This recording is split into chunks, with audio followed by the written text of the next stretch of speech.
A couple of Christmases ago, I got the Osgiliath battle set for the Middle-earth strategy war game from Games Workshop. That was gifted to me by my family. They were primed, sat on my shelf, judged me every single day until I finally decide I'm going to paint this Mordor Orc. I've got no idea if the scheme even works. Let's find out. Alright, so here's a little fella I'm going to be painting today, and then this is sort of the paint scheme I've come up with, but I'm not sure.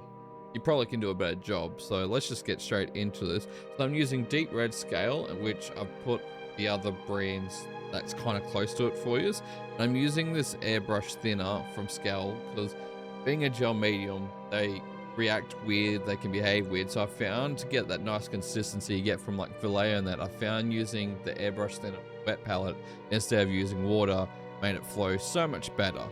So all I'm doing is I'm using my deep red to cover all the fabrics within, on the model, I should say, and then just going through, doing some of the back of his pant legs, underneath his armor, and just covering the model, just painting any sort of fabric that I can see red. That way I get a nice contrast between it, and then I'm going to paint his shield, the wood off the shield red as well, because why not? I think it makes a nice contrast between the black and metal.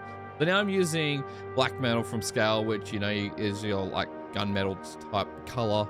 And again, you can pause the video to see how it reacts. So the reason why I'm putting it in this dish and not on my wet palette is simply because I don't want the metallic flakes going through the wet palette. And it's easy to control, because if you wet it too much, it goes funny.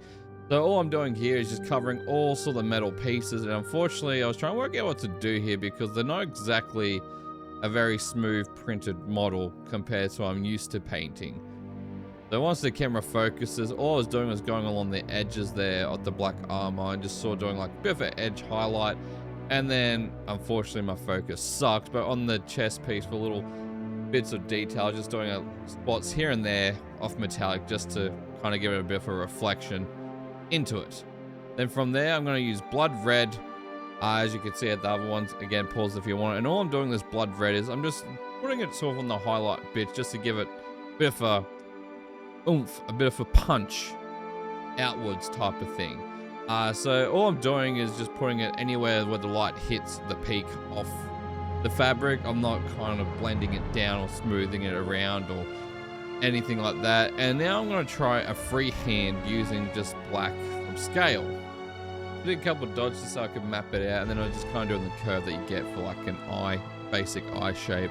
This is my first time trying to do a freehand sketch, so I didn't know how it was going to go. So I was just kind of just sketching out the outline of everything.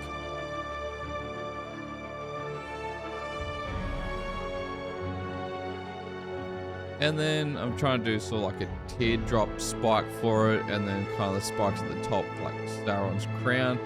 I can't remember where I remember seeing this photo, but I remember just seeing this design somewhere ages ago.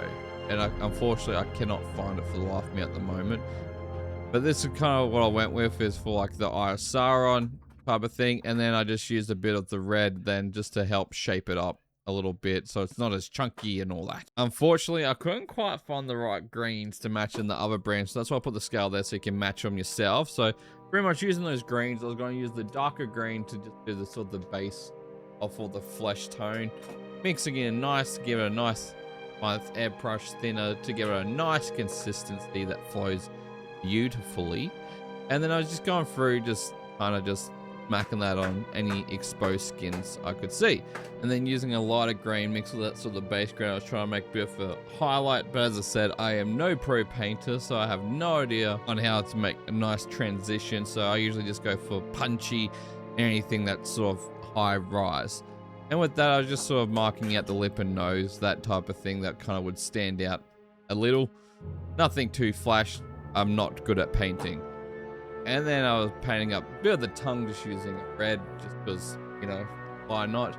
And then putting in a little bit of a light called thrash metal, just a very light metallic paint, just to go along the edges. Nice, just like that, just to give it some oomph, so if the light hits it, it just really shines. I know, which is kind of weird for orcs, but I don't know, I just like shiny metals. So I did that just along the ridges of the shield, the sword, and then I'm just using just a technical terrain gray, just for like that city feel. And then I was just using a bit of the charcoal from Gamer Grass Pigments just to add sort of a burnt scorch mark. Oh my god, scorch mark. There we go, on his boots and onto the base. That way I can give sort of like a ruined city vibe. And time for a squiz. Honestly, I don't think he's too bad for someone that's not really a professional painter and someone that doesn't get a chance to paint a lot. I think he turned out alright.